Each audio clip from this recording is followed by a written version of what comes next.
الحمد لله الذي جعل الشمس والقمر بحسبان والنجم والشجر يسجدان وفضل زمانا على زمان كما فضل مكانا على مكان وإنسانا على إنسان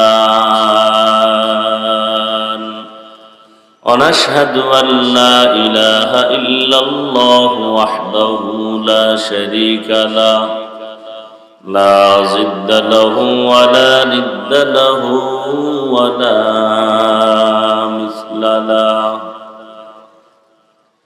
ونشهد أن سيدنا وسندنا وحبيبنا وحبيب ربنا وطبيبنا وطبيب قلوبنا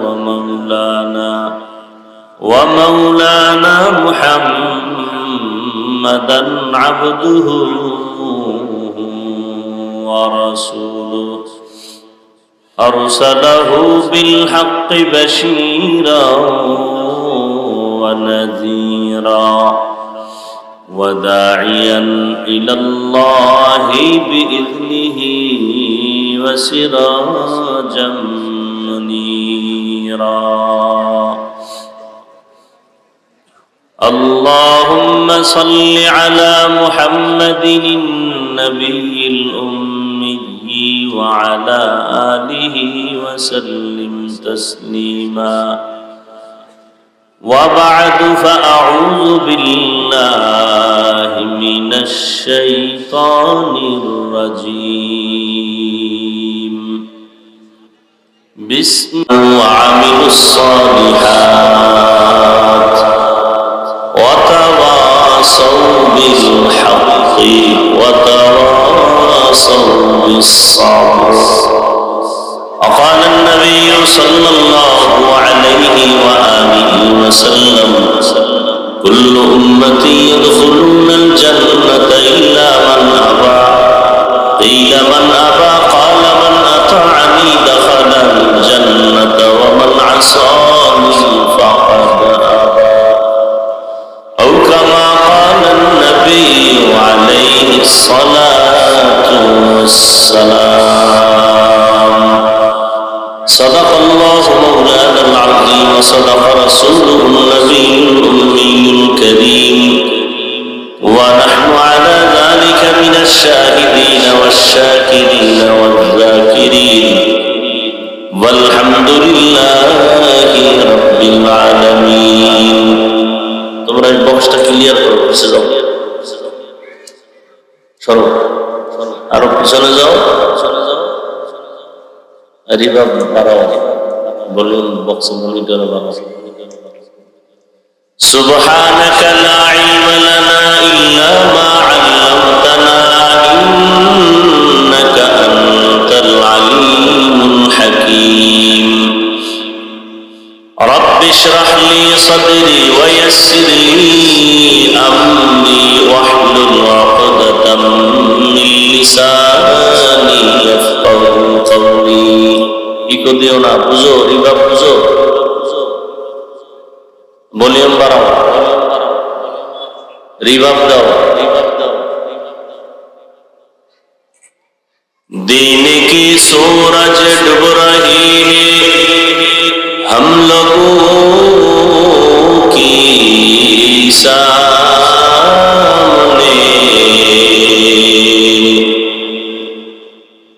दिन की सूरज डूब रही है हम लोगों की सामने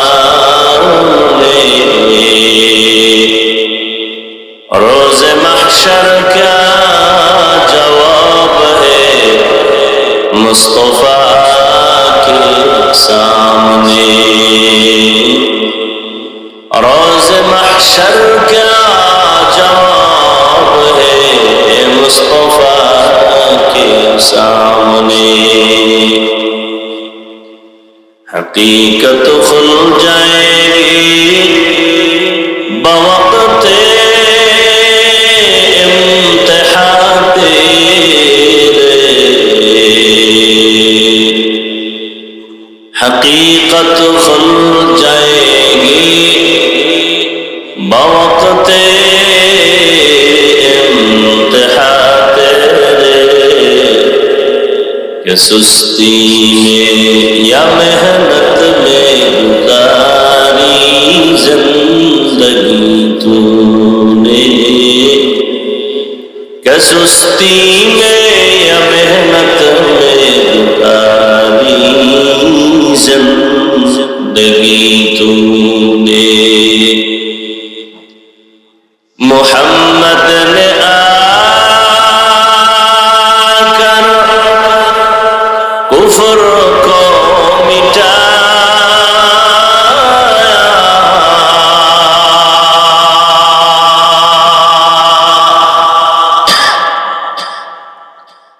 मोहम्मद ने आकर कुफ्र को मिटाया,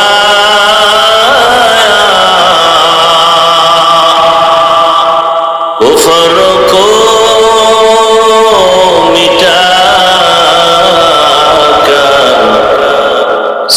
सदाकत बताया, कुफ्र को मिटाकर सदाकत बताया। ला इलाहा इल्लल्लाह,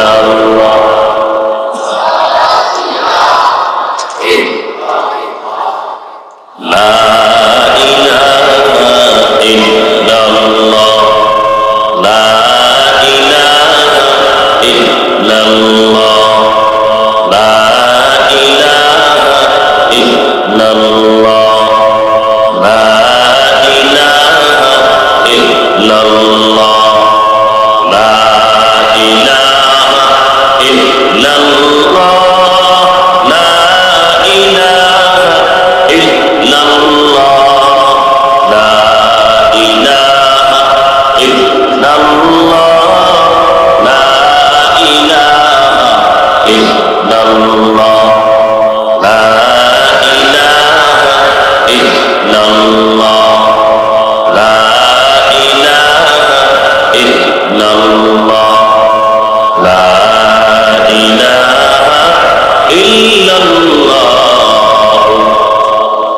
মুহাম্মাদুর রাসূলুল্লাহ।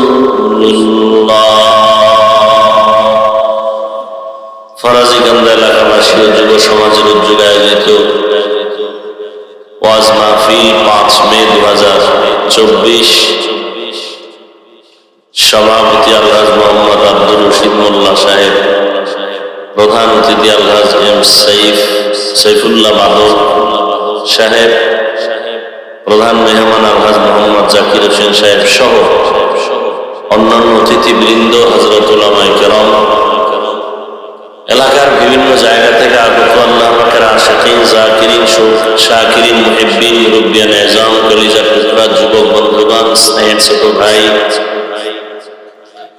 মাইকের আওয়াজ শ্রবণদাতা, পর্দার আড়ালে সম্মানিত মা ও বোনেরা, আল্লাহ পাকের দরবারে শুকর যে আল্লাহ পাক আমাদেরকে একদিকে প্রচন্ড গরম, আবার কিছুটা ঝড় তুফানের পূর্বাভাস, এর মধ্যেও হাজারো লাখ মানুষের ভেতর থেকে বাছাই করে আমাদেরকে পৃথিবীর এক শ্রেষ্ঠ মজলিস, উলামায়ে আহলে হকের মজলিস, গুনাহ মাফের মজলিস, তওবা কবুলের মজলিসে আশা বসার তৌফিক দান করেছেন।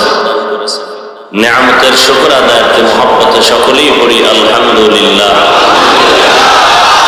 দরুদ ও সালাম সৈয়দুল মুরসালিন, রাহমাতুল লিল আলামিন, শফিউল মুজনিবিন, খাতামুন নবিয়্যিন, সৈয়দুস সাকালাইন, ইমামুল মুরসালিন, শফিয়ে আযম, রাসূল আকরাম, রাহমাতে আলম, নবিয়ুল আরব আল আযম, হাবিবে কিবরিয়া, আশরাফুল আম্বিয়া, তোরা এগুলি এত আটকায় রাখো কেন বলতো আমারে?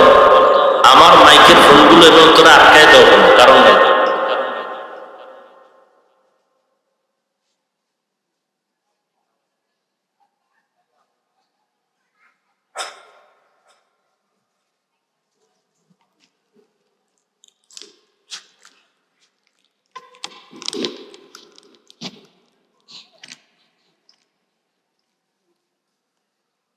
আল্লাহ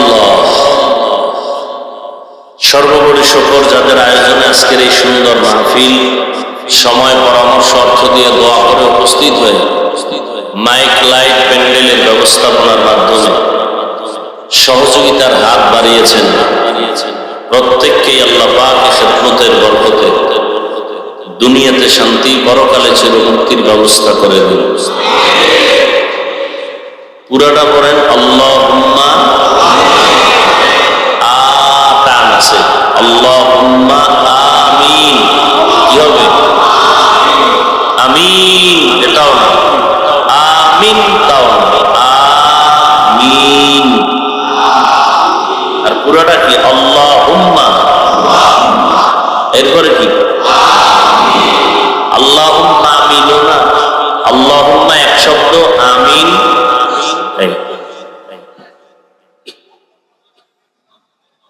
সর্বোপরি শুকর। হযরত উলামায়ে কেরাম আপনাদের সামনে আলোচনা করেছেন, বিশেষ করে মুহতারাম মুফতি হেদায়েতুল্লাহ আজাদি দামাত বারাকাতুহুম অল্প সময় কথা বলেছেন। আমি সংক্ষিপ্ত আলোচনা, আল্লাহ যদি তৌফিক দেন হবে। গতকালকে আজাদি সাহেব সহ এক জায়গায় ছিলাম, সে সামান্য বৃষ্টিতে ভিজা বয়ান করছে, আমি করতেই পারি না। তা আমি ভিজার শুধু দোয়াটা করে চলে আসছি। আসলে আল্লাহ চাইলে সবকিছুই হয়, বান্দা চাইলে কিছুই হয় না। এখন বসছি রাস্তায়, বৃষ্টি, আল্লাহ যদি চান যে 10 মিনিট কথা বলবে, এরপরে তুফান শুরু হয়ে যায়, পুলিশ বাহিনী ফিরেই দেবে। পৃথিবীর কারো ফিরানোর শক্তি আছে?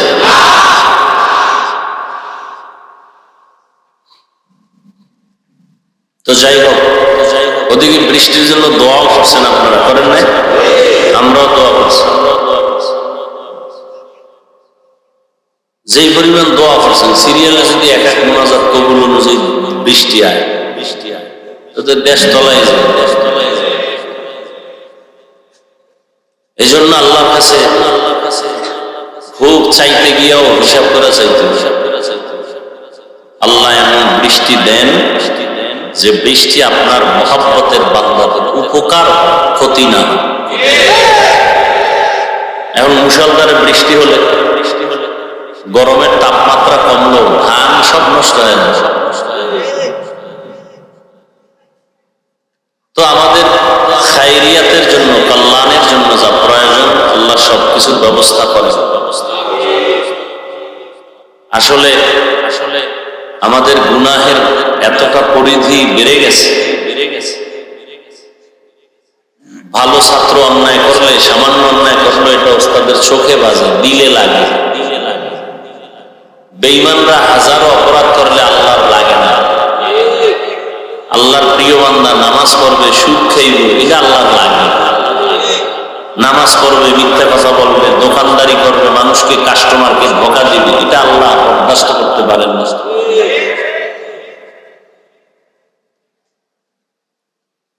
আমাদের গুনার ফল আর কিছুই না। আল্লাহ আমাদের গুনাহ থেকে চির মুক্তির ব্যবস্থা করে দিন। গুনাহের প্রতি আল্লাহ ঘৃণা জমায় না।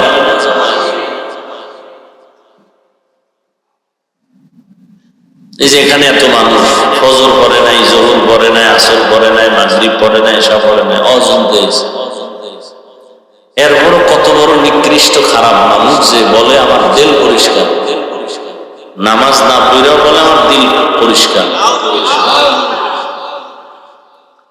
বরকতের রমজান চলে গেল, বহু আশেক এই প্যান্ডেলে আছে, রোজা রাখে নেই। আবার অনেকে রোজা রাখছে, তারাবি করে নেই। আবার অনেকে তারাবি করছে, পুরাটা পড়ে নেই। পুরাটা করে নাই কেন? আমি মোহাম্মদের মানি, ওমরে ফারুকের মানি না। কি আবেগ! হুজুর আপনার খুব মহব্বত করি, কিন্তু আপনার ছেলেকে না। নবীকে মহব্বত করি, নবীর কলিজার টুকরা ওমরে ফারুককে মহব্বত করি না। আল্লাহকে মহব্বত করি, আল্লাহর বন্ধুদেরকে মহব্বত করি না। না, আল হুব্বু ফিল্লাহ ওয়াল বুগযু ফিল্লাহ।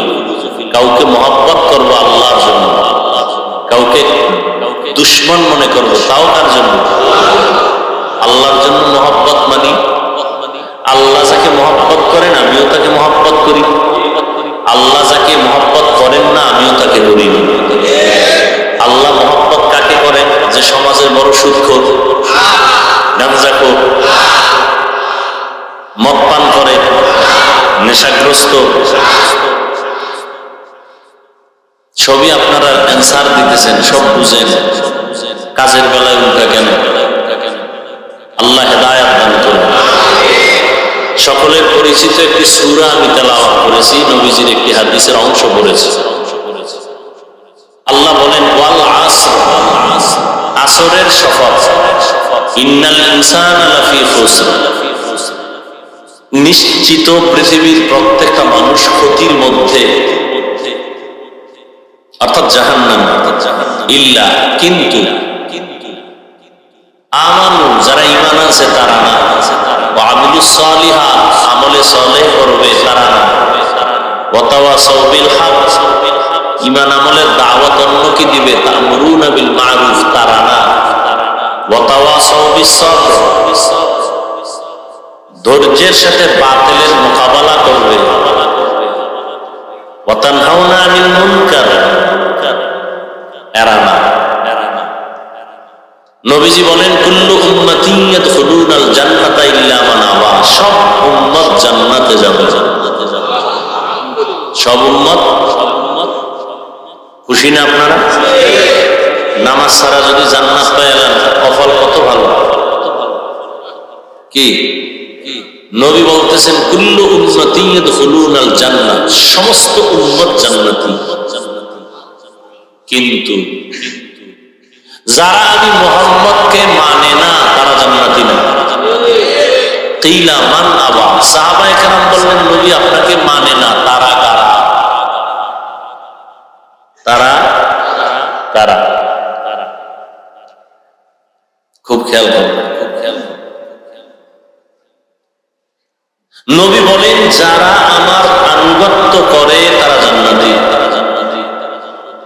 খুব খেয়াল করেন পয়েন্ট।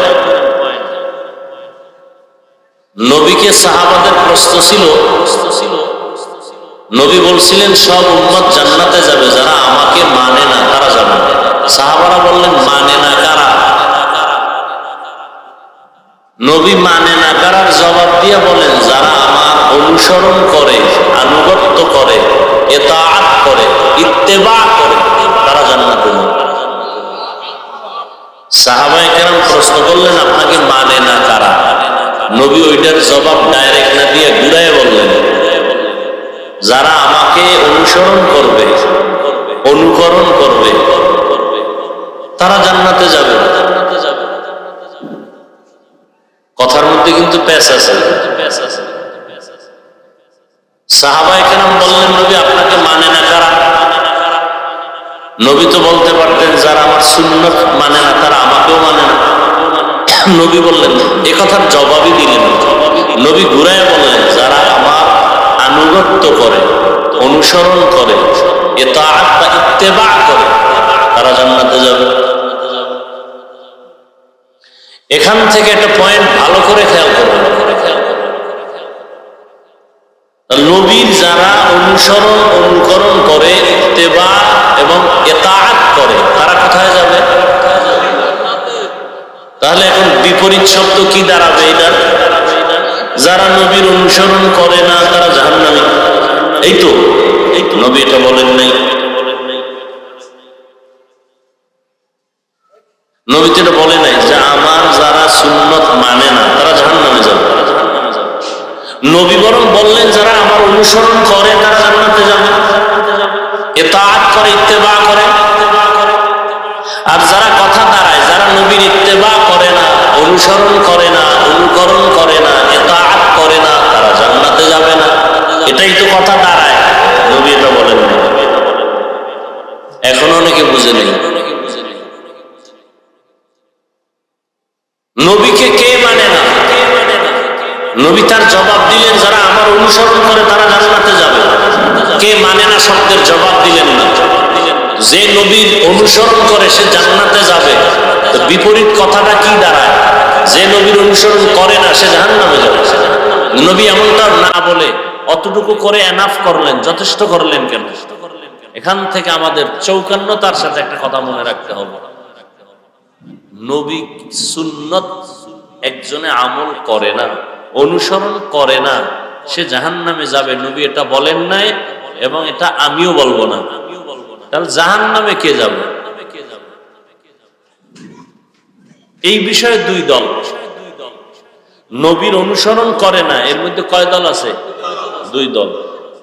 এক দল আগ্রহী, আর এক দল বিদ্রোহী। এক দল আগ্রহী, আর এক দল, এক দল দরদি, আর এক দল বিরোধী। খুব দোনোজনেই কিন্তু নবীর টুপি পরে না, দোনোজনেই দাড়ি রাখে না, দোনোজনেই নামাজ পড়ে না। একদল আগ্রহী, আর এক দল বিদ্রোহী। ভালো করে বুঝেন। একটা যুবকের জিজ্ঞেলাম, এই যুবক, তুমি নবীর উম্মত নি? বলে হ্যাঁ। দাড়ি নেই কেন? হুজুর দাড়ি রাখার দরকার, পারি না, ঝামেলা, একটু দোয়া কইরেন, চেষ্টা করব। বিদ্রোহী না আগ্রহী? জান্নাতি। আর একটারে জিজ্ঞেলাম, এই দাড়ি রাখোস না কেন রে মগা? দাড়ি না রাখলে অসুবিধা কি? টের পাইছেন নি? আর একটু হাই লেভেলের চালাক যদি হয়, বেয়াদব, সে বলবে দাড়ির মধ্যেই কি ইসলাম? আগ্রহী না বিদ্রোহী? জাহান্নাম। দোনোজনেই দাড়ি রাখে না, একজন আগ্রহী আর একজন। আগ্রহীকে গালি দেওয়া যাবে না, বিদ্রোহীকে ছাড় দেওয়া যাবে না, সুযোগ পেলেই জুতার বাড়ি। ব্যবধান আছে না নাই? একজনে নামাজ পড়ে না, তাকে গালি দেওয়া, আর একজনে নামাজ পছন্দ করে না, তাকে ছাড় দেওয়া যাবে না। একজন আগ্রহী, আর একজন আগ্রহী মুমিন, বিদ্রোহী বেঈমান। মাওলায় চাইলে হবে, না চাইলে। দেখছেন নি কারবার? আল্লাহ যুবকদের আয়োজন আল্লাহ কবুল করেন। ওয়াজ তো প্রতিদিন শুনেন, মোবাইলে শুনেন, এটা কামিয়াবি, সফলতা না। মানছেন কতটুকু, এটা সফলতা। সারা রাত বয়ান শুনলেন, কলিজা ঠান্ডা করে ফজর বললেন না। বাসায় গিয়া মোবাইলের মোরাকাবা করবেন। আমরা মোনাজাত ধরি বইয়া, আপনারা মোনাজাত ধরেন হইয়া, মাঝখানে মোবাইল লইয়া।